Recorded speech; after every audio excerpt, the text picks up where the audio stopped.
It is an honor and privilege for me to welcome Thembi Ncala from Lifeline, based at Ekaya Thembi, which is housing most of the victims of the gender-based violence. Now, I just want you to give us a bit of a background on what you guys are doing on the ground. At Lifeline, we're doing counseling for victims of domestic violence and rape. And also there's 24-hour line that you can call, which is 0800 150 150. Then I'm based at Ncala Thembi, which is a shelter for abused men and kids. It's a one-stop center where in the shelter you get everything, like you have your police officers, we have medical legal, we have your social workers there, and we have NPA representatives, and we have colleagues from Family Justice Unit whereby they help the clients to track their cases. If their cases they are closed unaware, we assist them to reopen the cases. Most of the time you find that when the woman talks about the issue of gender-based violence, they'll tell you it started just before the first child. And when you look at that woman that time, she's got 5 kids.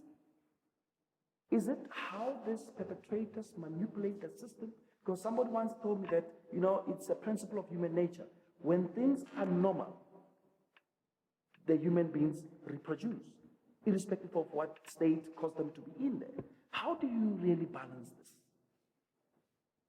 As clinical assistants, we work with victims. With that effect, I think with us females, we've got a big heart. We stay. I can see we stay even if it's hard. You can start abusing me today. I'll forgive you, thinking that you'll change. Whereas the situation will go worse. In social work, we've got a cycle of abuse, whereby it all starts in honeymoon stage. Everything is going well. You all love and you're coming back at home in time. You call me names that are nice. Sweetie. Yes. Then it goes way to the next level, whereby this abuse is building up. And when it's building up, you think that he will change. Probably I did something wrong. And usually we blame ourselves that we didn't do right. Probably I made him angry. That's why he is acting like that. Of which that's where the physical abuse is going to happen. And when it happens the first time, you forgive him. It happens the second time, you report it to the family members, probably to my in-laws or my family members, and they'll just tell me that you have to stay even if it's hot. Then it goes beyond. And the other factor is that when this abuse is happening and you've got those 5 kids, the children are watching. In as early as 2 years, the child sees what's happening and they get affected about this. Some of them, they grow up to be abusers. Some of them, they don't perform well at school because they've experienced this abuse and they haven't got any counseling.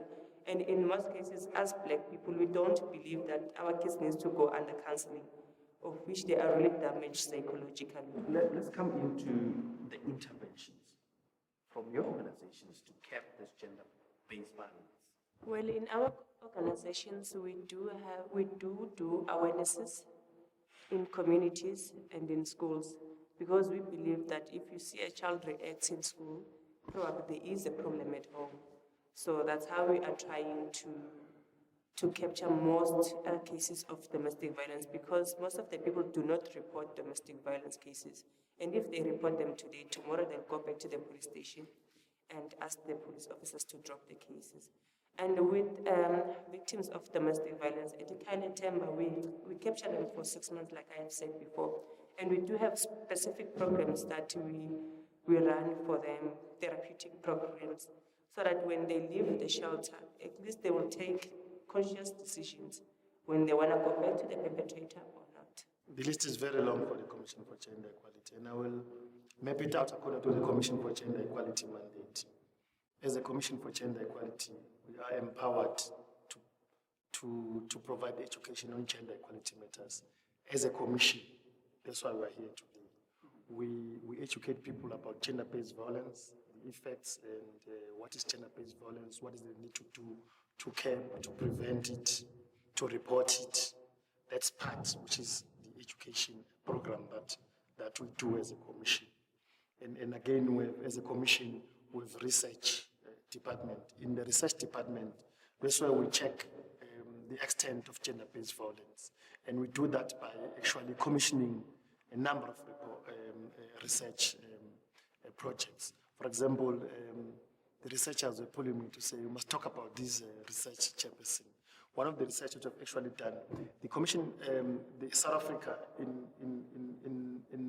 2007, if I'm not mistaken, there was a meeting of governments with society where they agreed on the national strategic plan to end gender-based violence. As a Commission for Gender Equality, how we come in is to monitor and check whether that has been done, both from the side of government and from the side of non-governmental organizations.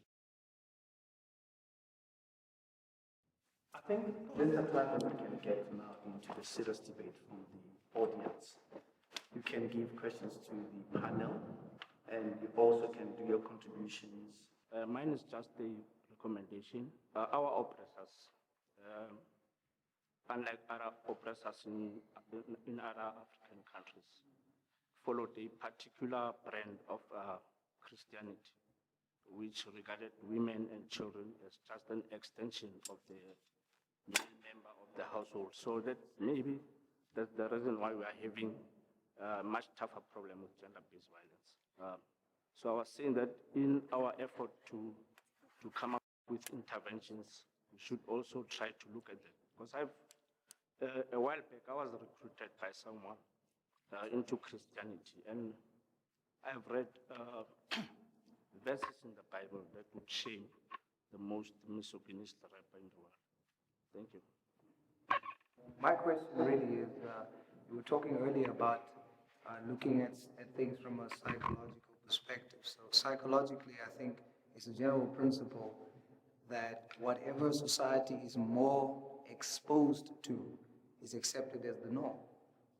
So whether it be through the media or otherwise, we are exposed to, on a very high scale, to the kind of men that hurts a woman. But then there are good men out there. And there are good men that are looking after women, that are treating women with respect and so on.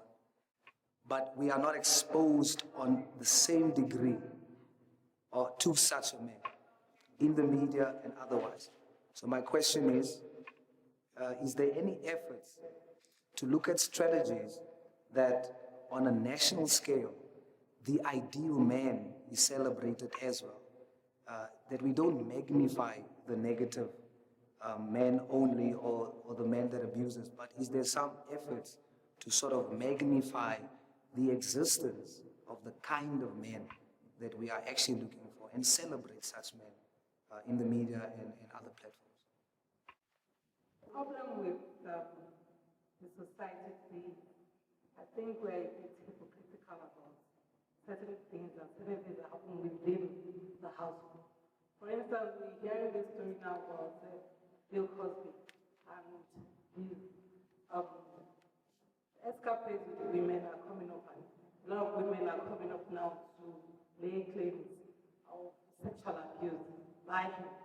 And then we know that the picture we have about him is this family comedian who does no evil, speaks no evil, and now we are getting this picture about him. So it's really difficult for you to say, I want to celebrate a good man, because you don't really know what goes on behind it. I just want to ask, you talked about the prevention measures that you're taking, that is the CGE. Now I want to know is, we know about the theoretical prevention measures that you're taking, the X and all the X that you mentioned, but now, like, we want to know about the practical interventions that you're doing, like, for example, this one that we're having the discussion in the panel, but what are other practical interventions that you're doing? What is it to do on the ground to reduce gender-based violence? There's one department I did not mention that was deliberate.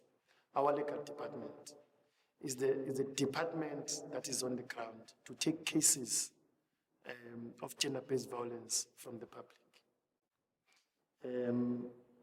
So we have a number of cases that we get from the public that we need to resolve as an institution, I think that's one of the interventions that we do. But again, as we've said, in terms of monitoring, we go to courts and monitor.